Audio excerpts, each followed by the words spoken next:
Hey, Viola Rules Reacts here, and welcome to another blind commentary. Today I'm going to be reacting to another story by Sparrow 9642 called Wing Ache, an MLP Darkfic reading. So yeah, this is just a Darkfic, it's not a grimdark like the last one I reacted to by Sparrow, meaning that it probably won't have any gore or very little gore in this one. But yeah, I'm really excited to get started and hear this one. So let's go. Okay, so we have Sparrow's standard intro. I really like Sparrow's intro, by the way. Sparrow presents.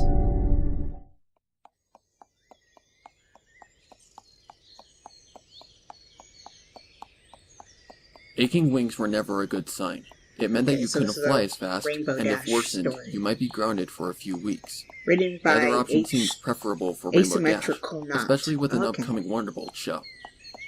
Following a visit to the Ponyville Hospital, she was advised to lay off flying for a few days, but that wouldn't do. Constant practice was required prior to any show, or else who knew what kind of disaster would happen. Ponies could get out of sync, throwing the whole routine off. The audience might get injured, not to mention being unable to fly was just really boring. In other words, Rainbow Dash was going to find a way to cure her wings without waiting around.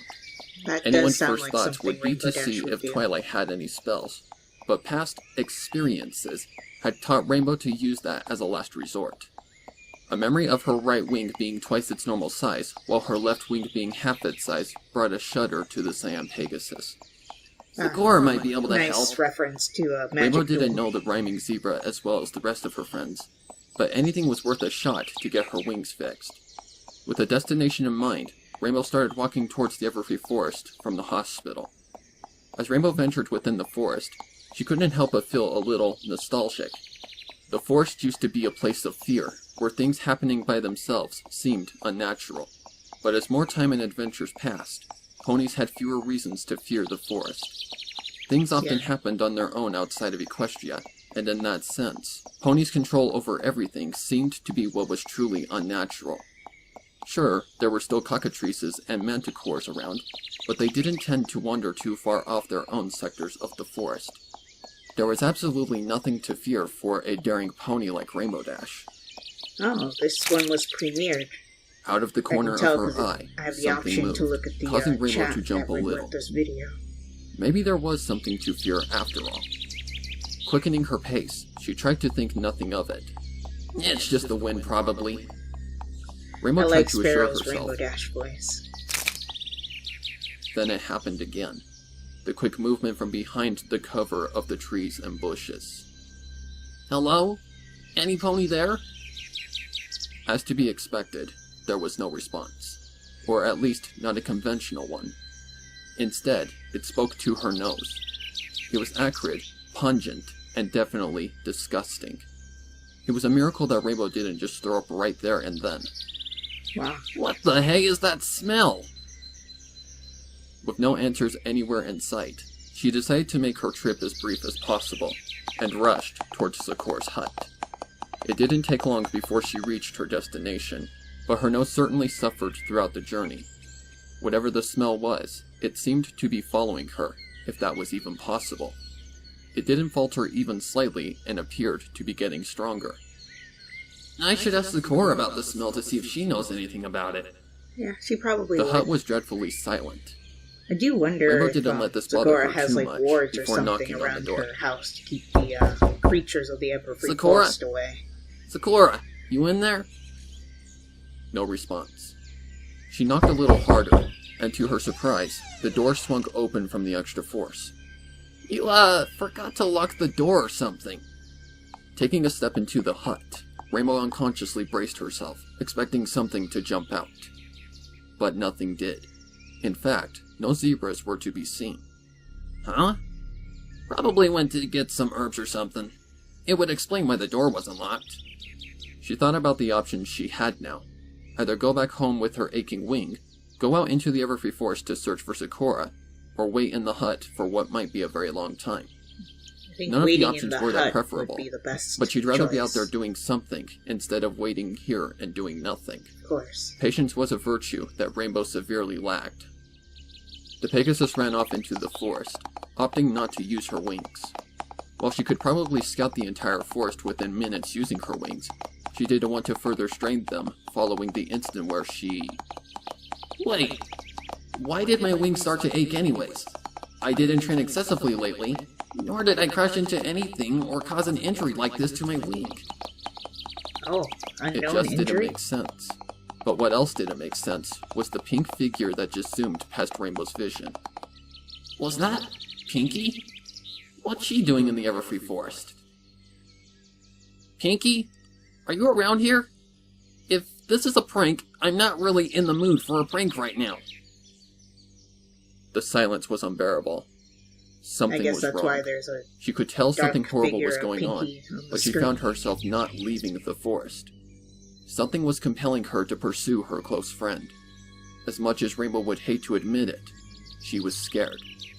While she wasn't sure what the smell's origins were, ideas started forming in her head. On top of that, Sakura was missing. The seeds of doubt within Rainbow's head had been planted, and they blossomed.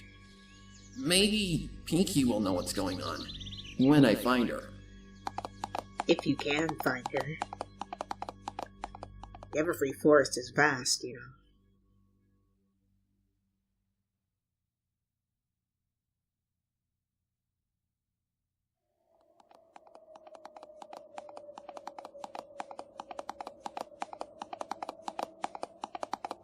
Rainbow soon found herself in unrecognizable territory within the forest, with no indication of which direction she came from, and no sight of the pink earth pony. She staggered her way forward, tired from all the running. My wings were always more reliable. Rainbow slowed down her pace and took a look at her surroundings, which were trees, and more trees. Except these seemed similar. Match, they had faces carved right into the trunk of the trees. Alright, I know how to deal with these. Pinky taught me that much. She turned her head to happier thoughts, when the Wonderbolts accepted her, when she managed to save a unicorn and won a competition of some sort. Her memories were inexplicably blurry, but she could sort out her ability to recall later on. Rainbow Dash started to laugh and giggle. It wasn't the most conventional location to burst out in laughter, but if she was going to be lost in the forest for a while, she might as well enjoy herself before she desperately needs to find her way out. What wasn't as funny was the spine-chilling laughter that joined her own. Oh. Who? She looked around her several times, finding no pony around. Oh, Rainbow Dash, don't you recognize me? The voice sang, Pinky. Familiar yet foreign at the same time. Why don't you look behind you? Maybe that'll help. A much too familiar pink pony crept her way in between a split tree. She stepped on the trunk and stared at Rainbow with whited-out eyes, a nightmarish grin on her face. Worst of all, that repulsive smell was as strong as it had ever been. It originated from the red patches on her coat, most of which seemed fresh, while some parts were dried. Is that blood on you, Pinky? What happened with you? Me? I wouldn't be so worried about me. I would be more worried about what's going to happen to you, she crooned. That set off a major red flag within Rainbow's mind. This being a prank could still be within the realm of possibility, albeit it would be one in poor taste. It has to be a prank, right? But, Pinky, you probably wish it was. If this is a prank, it really isn't that funny anymore. She was starting to regret pranking Fluttershy that one time. Whoever said this was a prank?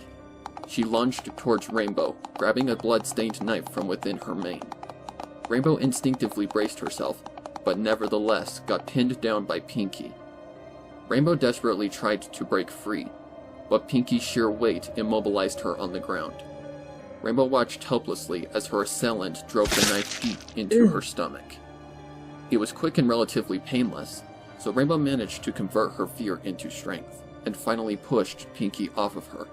Refusing to look at the blood-soaked mare, Rainbow galloped deeper into the forest, hoping to lose Pinky, who was in no doubt pursuing her. Like I said, this is a Darkfic. Running unsteadily and stumbling a fair bit, she still forced herself to run as fast as she could. With her wings out of commission, it was either this or more stabs to her stomach. As she ran, she heard an extra 2 pairs of steps behind her. Rainbow knew that if she slowed down, she would be gone for good. She had to keep moving. The forest was not an easy place to navigate, with trees that seemed to grow out of the ground to block Dash's way. Thankfully, speed and precision were skills that Rainbow had in abundance. Unfortunately, Pinky wasn't lacking in both departments either. Every step forward felt like a chore, a struggle. Pinky was right behind her and she could feel it. She knew from past experiences that speed alone, even when flying, wouldn't be able to get herself rid of Pinky. She'd have to outsmart her. But how does one go about outsmarting the most unpredictable mare in Equestria? Unfortunately, she didn't have the answer. The best she could hope for now was to escape from the forest and get help. That was much easier said than done. All the running around had made Rainbow lose her sense of direction, but there was light at the end of the tunnel. After some time, no longer audible were an extra pair of hoof steps behind her, alerting her that in one way or another, she probably managed to lose the bloodlusted maniac. She let her hooves slow down, allowing her to finally catch a well-deserved breath. Taking a look at her wound, it was a deep cut into her stomach, a gory mess that needed treatment immediately. It made no logical sense how she was able to still live, let alone running for what seemed like miles. She took a look from the direction she came from, finding no pony, that would be a little bit thanks weird. to Celestia. Now she'd have to find a way out of this mess. Pinky was out there somewhere hunting for her, and she had no idea why. By then, it was rather clear that this was no prank. Rainbow's gut feeling told her that. Literally. More literally than she would have liked.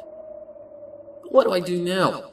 I don't have a heck of a clue where Zakora is. Pinky's gone mad, and I'm absolutely lost in this forest. Maybe if I could get a better view.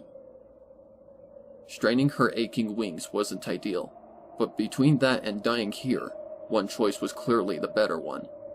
Taking off to the skies, the view scared the Pegasus as much as she hated to admit it.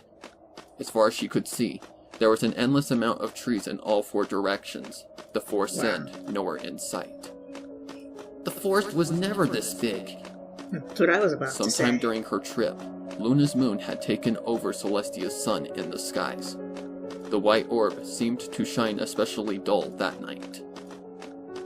Deciding whichever direction would work as long as she got out of the dreadful forest, Rainbow sped off straight ahead, hoping that she'd find herself back in Ponyville.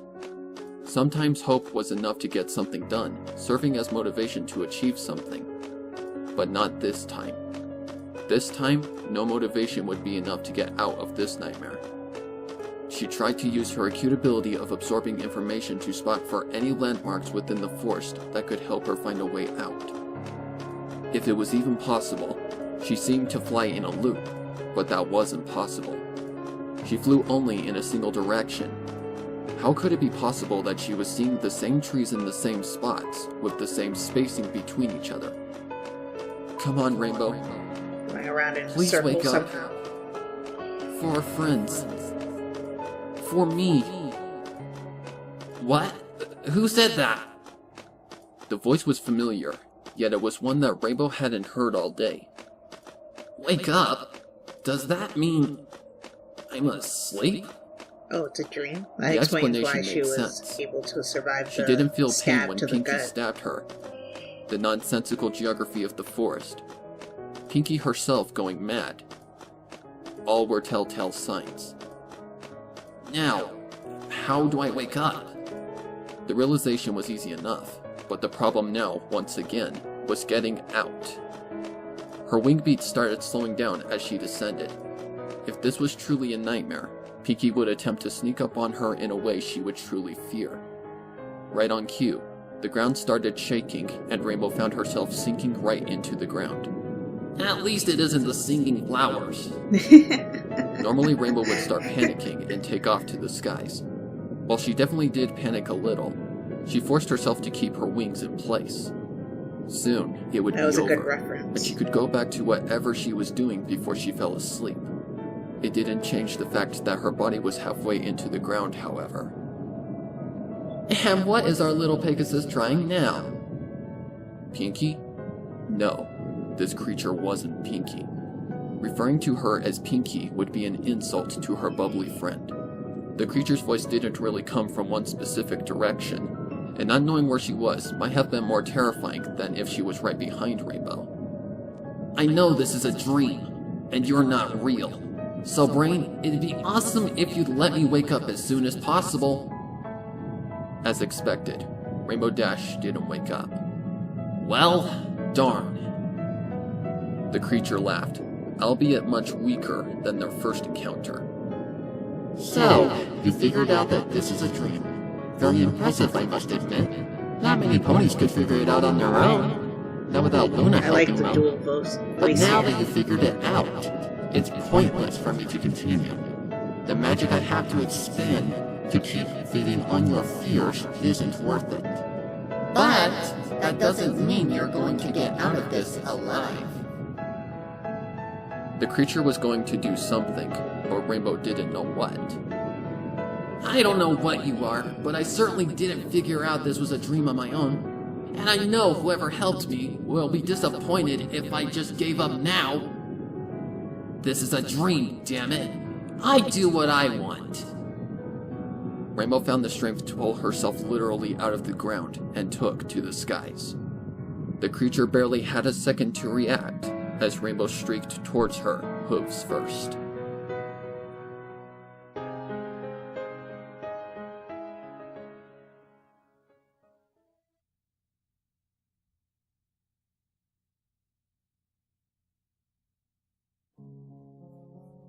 Okay, there's more. For a second there, I thought that was the You're end. awake.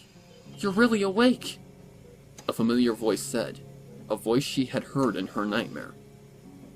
Twilight? She forced her eyelids open, and was promptly blinded by the light of the room. It took several seconds for her eyes to adjust to the brightness. When she could finally see, she recognized it as a room she was all too familiar with. The distinctive smell of disinfectant entered her nose, and the incessant beeping of the heart monitor only served as confirmations that she was in a hospital. Yes, Rainbow. I'm here. Rainbow tried to sit up, but found her left hoof held down by Twilight's own hooves. Don't move. Your body is still very weak. Just try to rest.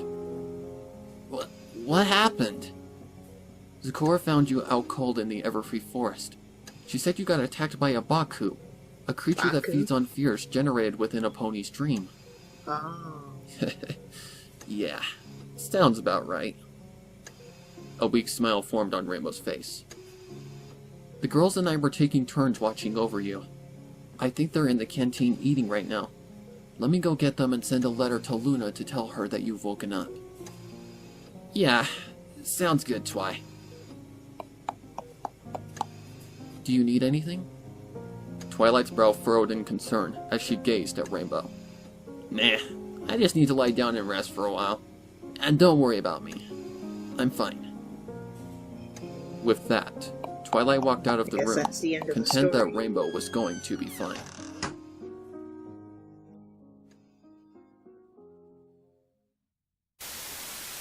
Or not? They never came. What? Not after minutes, not after hours, not after days. But Rainbow never noticed. After all, she was convinced that everything was fine. She defeated the big bad monster, just like she's done every time. There was no need to be suspicious that this was all a big trap to give her a false sense of security. She's For still now. in the dream, isn't she? She just needed to lie on the bed some more.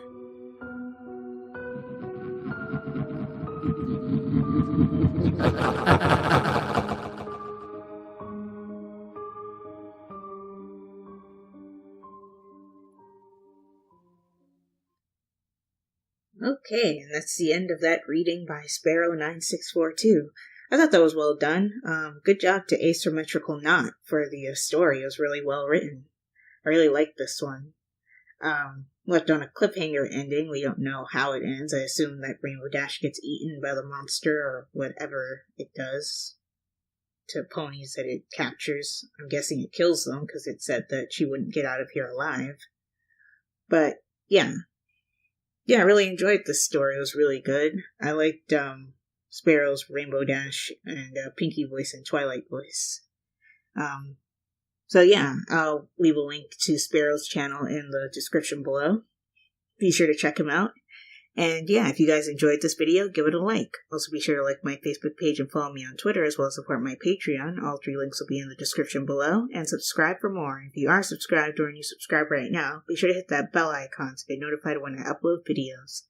This is ViolarulesReacts, signing off. Talk to you later.